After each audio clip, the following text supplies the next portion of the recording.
Saúde, amada igreja, com a paz do Senhor.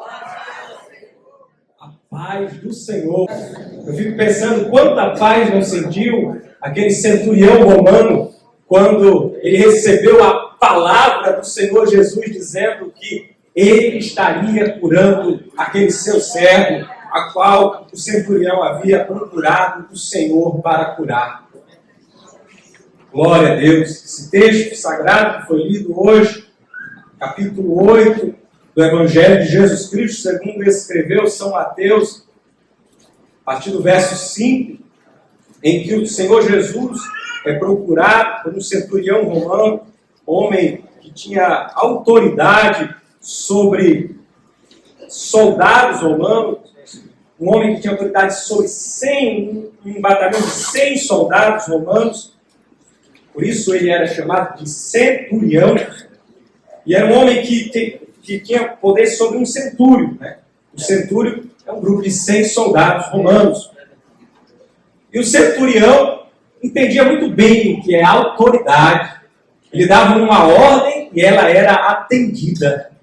Ele entendia tão bem essa questão da autoridade e ele relacionou a autoridade que ele tinha, que bastava uma palavra e era atendida. Ele entendeu que a mesma autoridade o Senhor Jesus tinha sobre a natureza.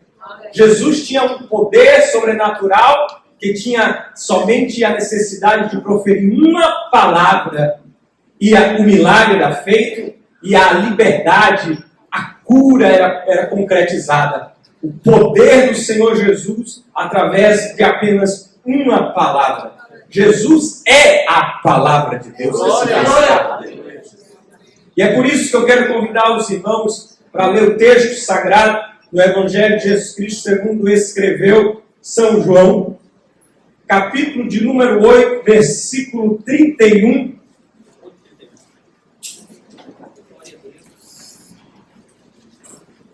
Jesus vai falar sobre a palavra que trabalha em nós, nos trazendo liberdade. O texto sagrado diz assim: Jesus disse, pois, aos judeus que haviam acreditado nele: se permaneceis na minha palavra, sois verdadeiramente meus discípulos. Conhecereis a verdade e a verdade vos libertará. A verdade fará de vocês homens livres. Fará de vós homens livres. Falamos sobre esta palavra que trabalha em nós, nos fazendo conhecer a verdade e nos fazendo homens livres. Eu quero, de antemão, parabenizar o conjunto Valorosos da Fé por seus 11 anos de existência, 11 anos de fundação. E é importante destacar esse título, Valorosos da Fé, porque no que se baseia os nossos valores, no que se baseia o valor, a virtude, no que está baseado aquilo que nós podemos definir como correto, para poder destacar que são valores e, portanto, valorosos, aqueles que têm valores, valorosos da fé. Onde está a sua base para declarar uma virtude, o que é bom, o que é de valor, o que é valoroso? E diante desta base para declarar aquilo que é de virtude, que é virtuoso, que é valoroso, nós encontramos também uma base fundamental para entender a própria vida. Surge então a questão do verdadeiro sentido da vida, da razão da nossa existência, baseado nos nossos valores, daquilo que nós entendemos como de virtuoso. E eu quero chamar a atenção dos irmãos para este Evangelho de Jesus Cristo, segundo escreveu São João. João deve ter escrito este Evangelho, segundo alguns registros históricos, por volta de 30 anos, cerca de 3 décadas após a morte e a ressurreição do Senhor Jesus. A partir dali do ano 60, depois de Cristo, no ano 60 da era cristã, era mais ou menos por quando está sendo escrito este Evangelho. Escrito muito possivelmente na cidade de Éfeso, Neste período, nós já tínhamos mais cristãos gregos do que cristãos judeus. Os irmãos bem sabem que o evangelho surgiu em meio ao povo judeu.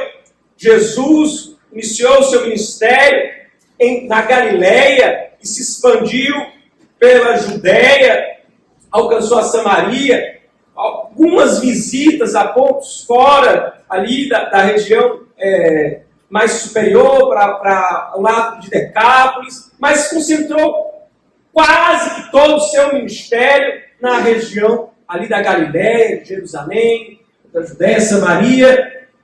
Não saiu dali e muitos judeus se converteram. Jesus é o Messias de Deus enviado ao mundo. Havia toda uma cultura judaica, uma compreensão, um modo de pensar judaico, messiânico, para entender a vinda do Messias, o enviado de Deus. Pense só como é desafiador para o pastor João, diante da cidade de Éfeso, uma cidade dominada por um costume grego, por um povo grego, com uma cultura, uma mentalidade grega, que desconhecia por completo a ideia de um Messias enviado, ou sequer de um Deus, um único Deus. A ideia monoteísta estava longe daquele povo. Desafiador para João anunciar o Evangelho.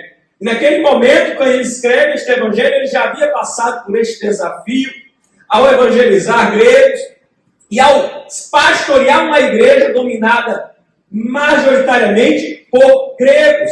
Alguns historiadores destacam que neste período já tinha cerca de 100 mil cristãos gregos convertidos para cada cristão judeu. Isso dá uma ideia da quantidade de gregos que se converteram. E esse desafio, o apóstolo João, o pastor de Éfeso, vence com o poder do Espírito Santo. Cheio da virtude do Espírito Santo, do poder do Evangelho, ele declara o seu Evangelho, o Evangelho de Jesus Cristo, utilizando de termos comuns para as duas culturas. Ele se utiliza de um verbete logos para se referir ao Senhor Jesus, que era tanto conhecido pelo povo judeu como pelo povo grego.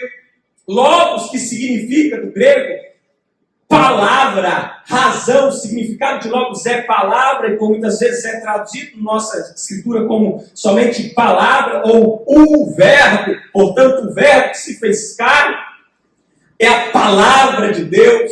E para o judeu era muito claro, é muito distinto o que é a palavra. O judeu tinha conhecimento da Torá, de que Deus, nos livros que se contém no Pentateuco, o livro dos começos, o livro do Gênesis, mostrando a criação do universo, Deus falando, é a palavra atuante, a palavra viva de Deus que se manifesta, trazendo vida, trazendo a criação, formando o homem. Deus cria todas as coisas através da sua palavra. Ele disse e a sua palavra cumpriu o propósito. Nos profetas é muito claro quando Isaías escreve as palavras do Senhor dizendo: a minha palavra não voltará para mim vazia, antes farás tudo aquilo que me apraz, será exitosa nos seus efeitos. A palavra de Deus é aquela que está viva, atuando.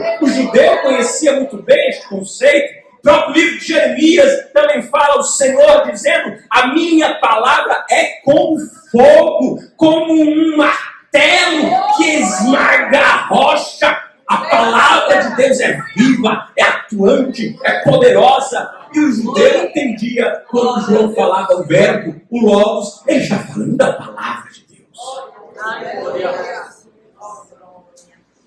E o grego? Como é que o grego entendia? Na cidade de Éfeso, onde João escrevia o seu evangelho, há cerca de 500 anos, isso é tão pouco tempo, meus amados irmãos, 500 anos, havia um homem conhecido por Heráclito de Éfeso. Os irmãos já devem ter estudado sobre Heráclito, que fala que não se pode mergulhar 2 vezes no mesmo rio, falando da fluidez.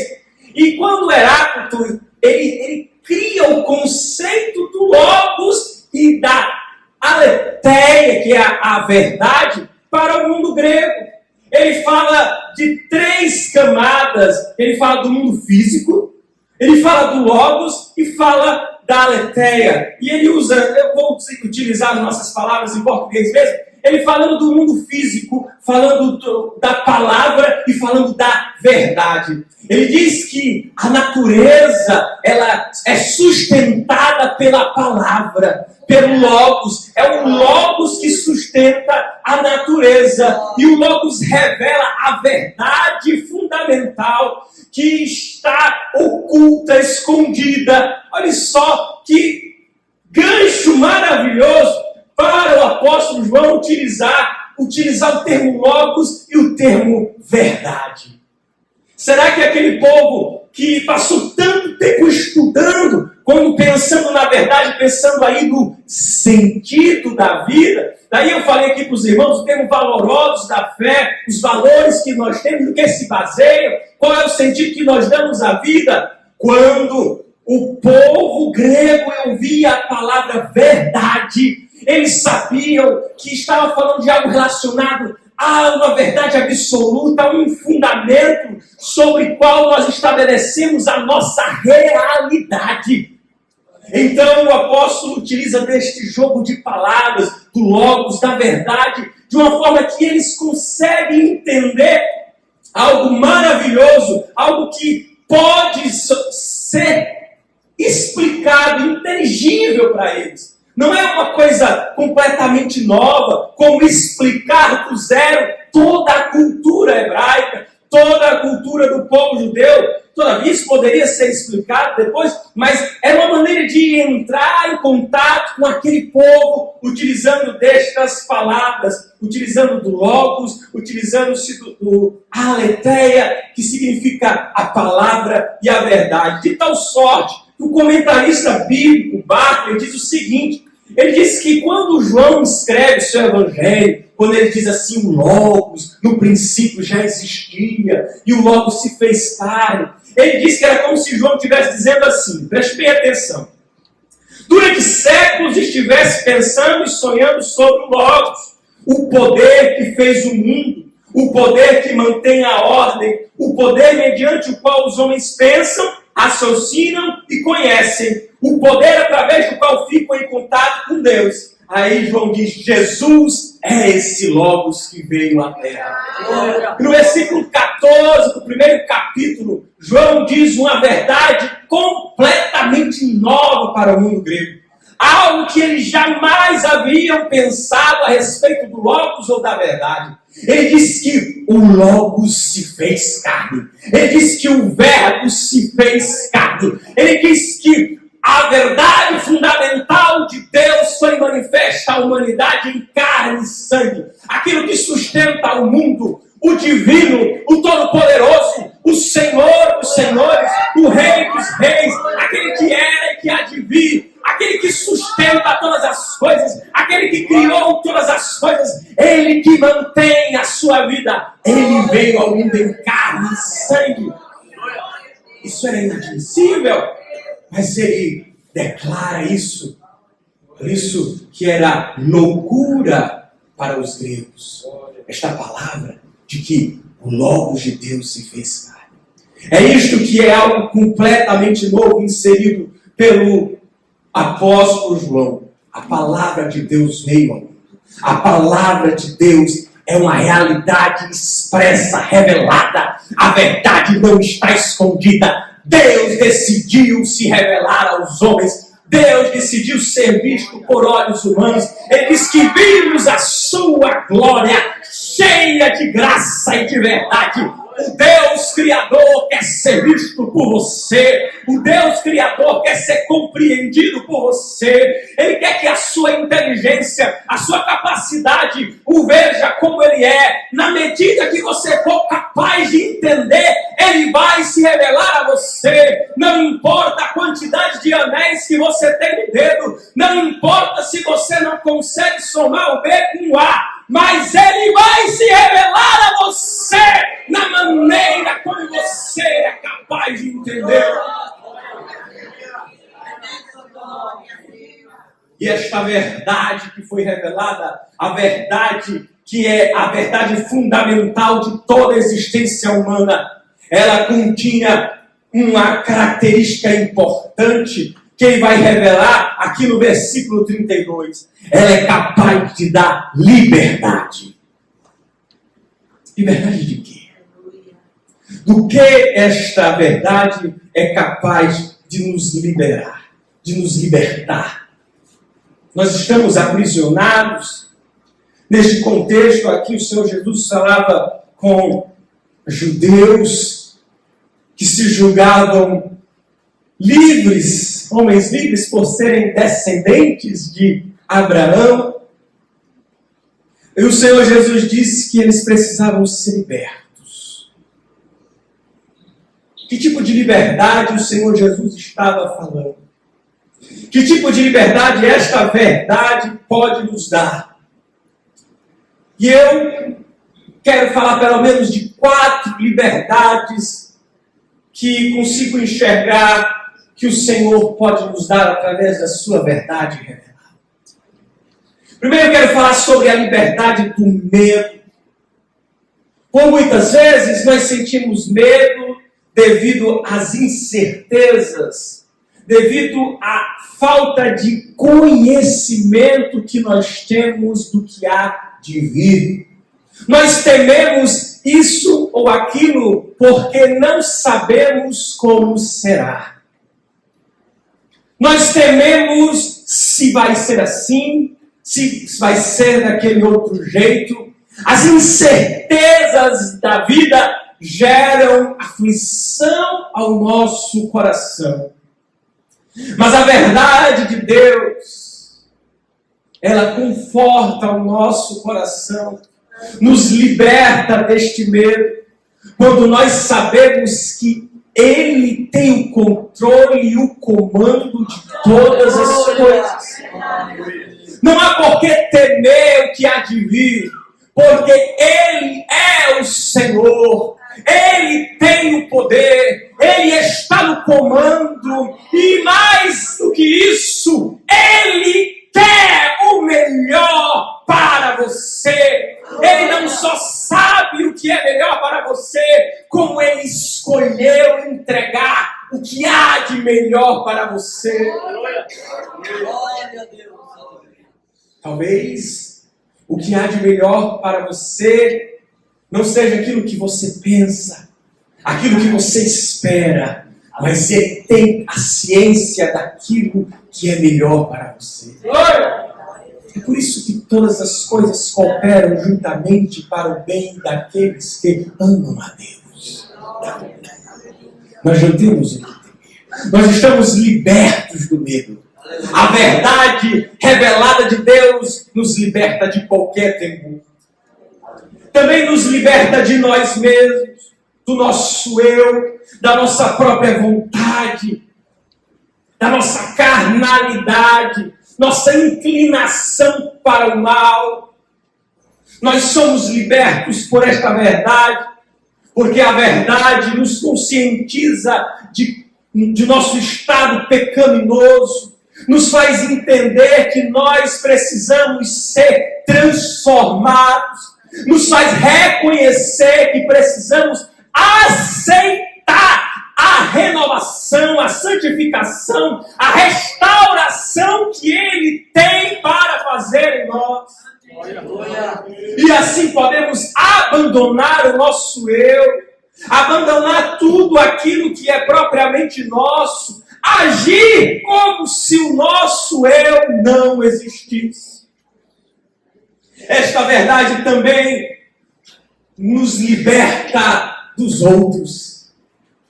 Talvez como nunca antes, nós somos escravos da opinião alheia.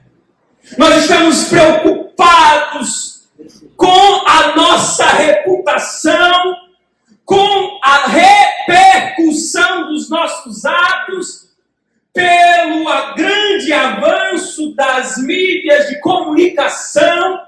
Nós somos capazes de deixar visível para todas as pessoas da sociedade.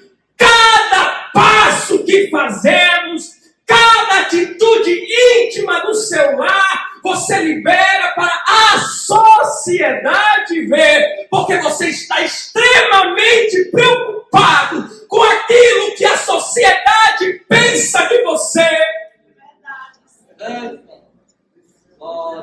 Mas a verdade revelada de Deus em Jesus Cristo nos liberta disso. Nos dá a certeza de que nós precisamos somente da ciência a Ele de quem nós somos. Só importa quem você é para Ele. Sabe por quê?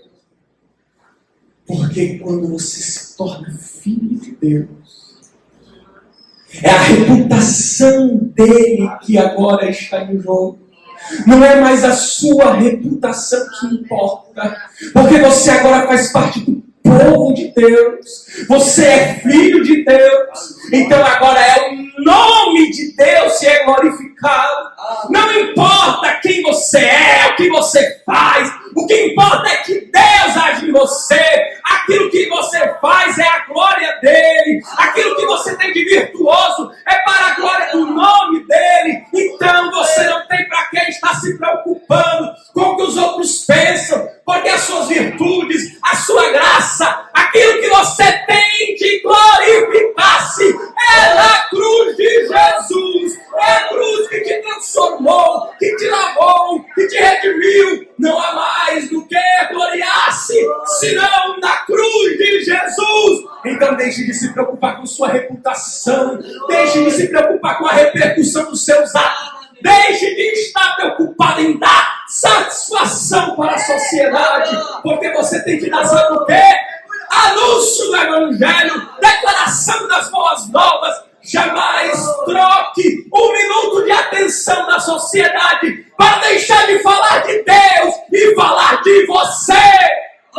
A sociedade não precisa saber o que você faz ou deixa de fazer. A sociedade precisa saber que o sangue de Jesus lhe transformou em uma nova criatura. A sociedade precisa saber que Deus fez um milagre na sua vida, lhe libertando do pecado. E aí, pecado.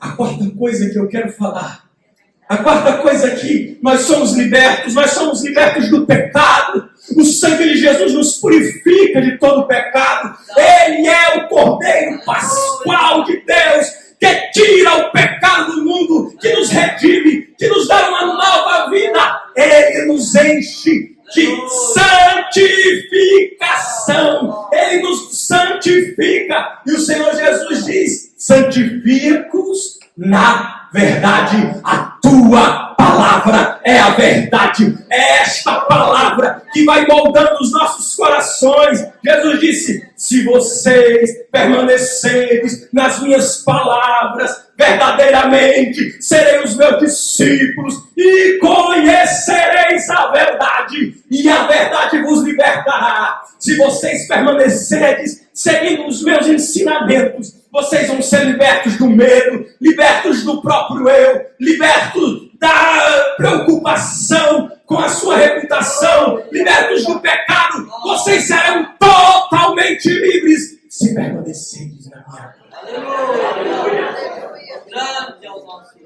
Bendito seja o nome de Jesus. Esta liberdade que nós alcançamos através da verdade, através do conhecimento da verdade, ela se dá da seguinte forma: nós precisamos conhecer a verdade, nós precisamos conhecer o que é a verdade, nós precisamos conhecer a verdade. Jesus ele dá uma dica aqui, que nós precisamos permanecer na sua palavra. Mais adiante, no mesmo evangelho, João escreve as palavras de Jesus afirmando: eu sou o caminho, eu sou a verdade, eu sou a vida, eu sou o caminho, a verdade e a vida. São palavras tão belas, tão profundas, que, se ditas de qualquer maneira, podem não conter todo o seu significado. Nós poderíamos passar toda uma vida tentando explicar a profundidade dessas palavras, em que contexto elas se deram, quando o Senhor Jesus chega para os seus discípulos, e ele fala o seguinte: eu vou para o Pai, e vocês vão também. Ai, Tomé, Jesus, obrigado. Eu tenho que agradecer a Tomé por fazer esta pergunta. Ele diz assim: como é que a gente faz para ir para o Pai? Qual é o caminho para o Pai? Que história é essa? A gente não sabe nem para onde você vai. Aí Jesus diz: calma, Tomé, calma. Eu sou o caminho.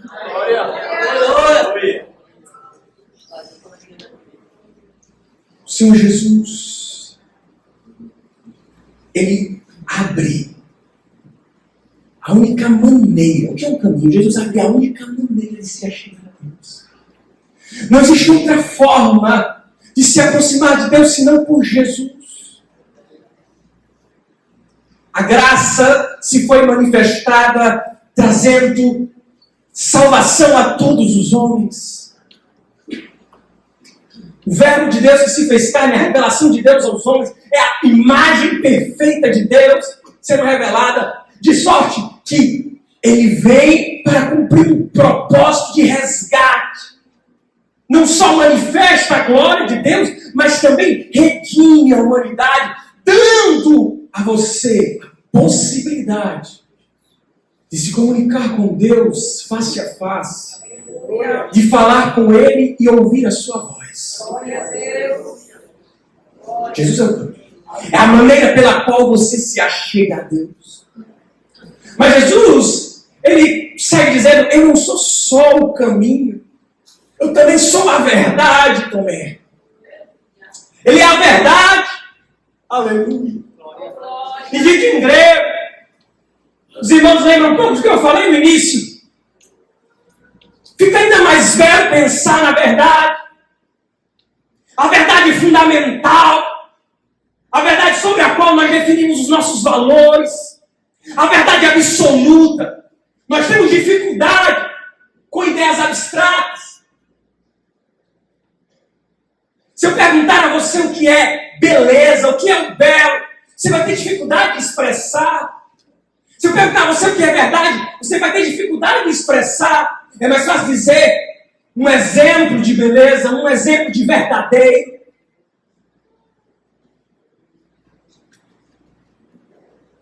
Mas a verdade fundamental é a base para aquilo que nós somos. Frequentemente, no Antigo Testamento, nós vemos Deus sendo apresentado como o rochedo. Capítulo 32 do livro de Deuteronômio, versículo 4, diz que Ele o rochedo. É Ele o rochedo. Ele é o rochedo. Esta expressão, além de abrigo seguro, ela traz a ideia de um fundamento inabalável. Um rochedo sobre a qual você pode construir a sua casa. Aleluia.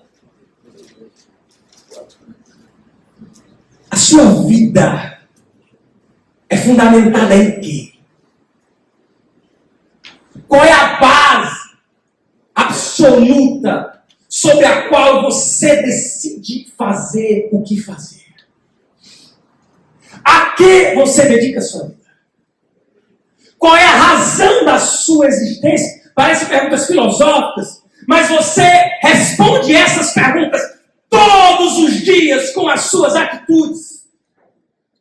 Cada atitude sua, de forma consciente ou não, tem uma razão.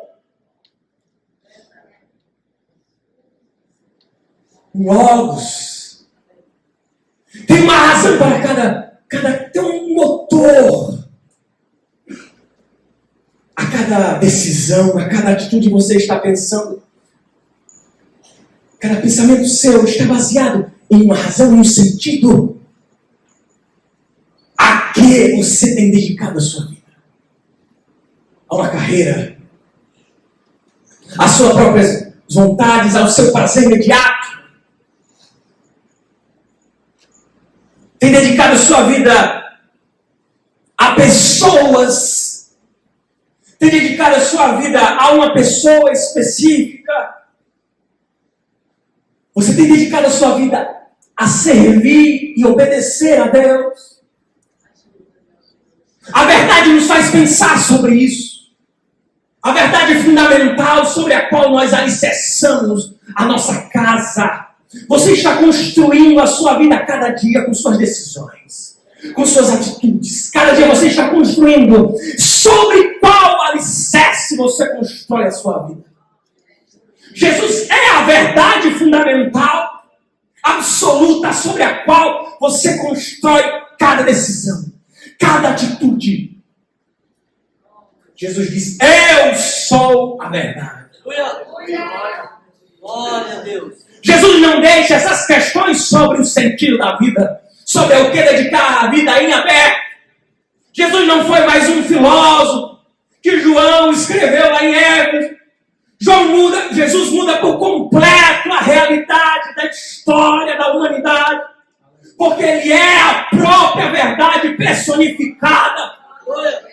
Esta ideia abstrata, que talvez seja difícil de você entender, ela se personificou. Ela veio em pessoa para dar sentido à sua vida. O sentido da sua vida é uma pessoa, é Jesus Cristo. É nele que deve se basear cada uma das suas atitudes, cada uma das suas decisões.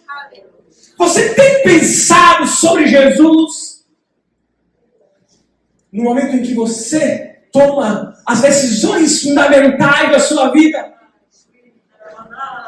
quando você escolhe a sua profissão, escolhe o seu cônjuge, escolhe o momento certo de fazer cada coisa na sua vida, você pensa na verdade fundamental que é Jesus. A verdade absoluta sobre a qual a nossa vida deve estar alicerçada. Ele é o rochedo, Ele é a base da nossa vida, dos nossos valores, dos nossos conceitos, da nossa realidade. Não há porquê você pensar em outra coisa senão em Jesus Cristo. Não há porquê você trocar este fundamento perfeito por uma areia mais mole. Não troque a construção sobre o rochedo para uma construção sobre as dunas. Construa no rochedo a sua vida, a sua história. Toda a sua vida deve ser construída sobre o rochedo Jesus Cristo. Ele é a verdade. E esta verdade que dá sentido à vida é a própria vida. Ele é a vida a ser vivida. Ele não é só a base, o fundamento dos seus valores, mas Ele é a própria vida a ser vivida. Por quê? O que é a vida? Jesus disse que a vida eterna é conhecer a Deus e conhecer o seu Filho. O sentido da sua vida é ter conhecimento de Deus.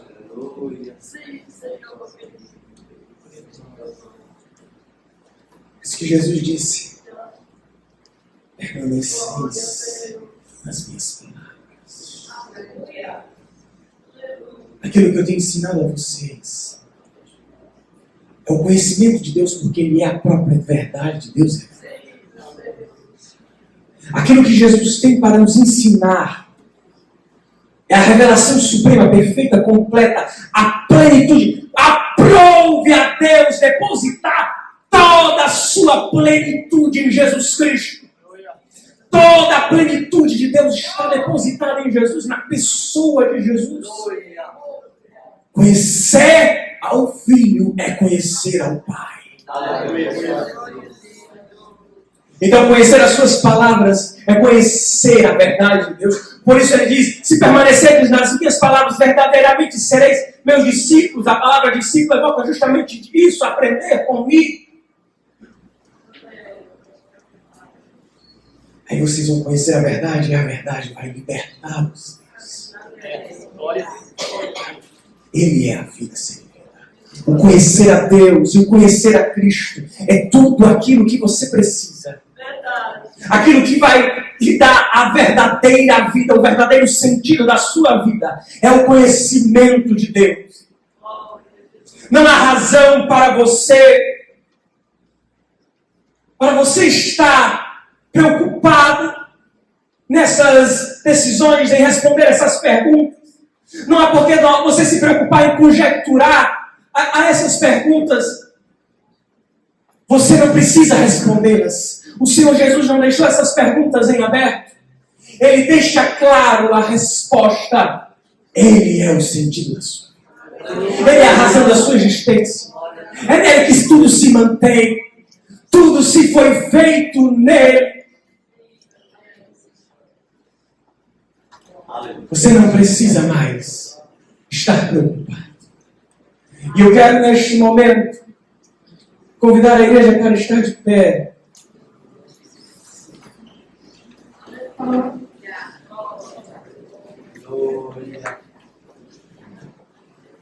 E antes de fazer o apelo, eu quero falar sobre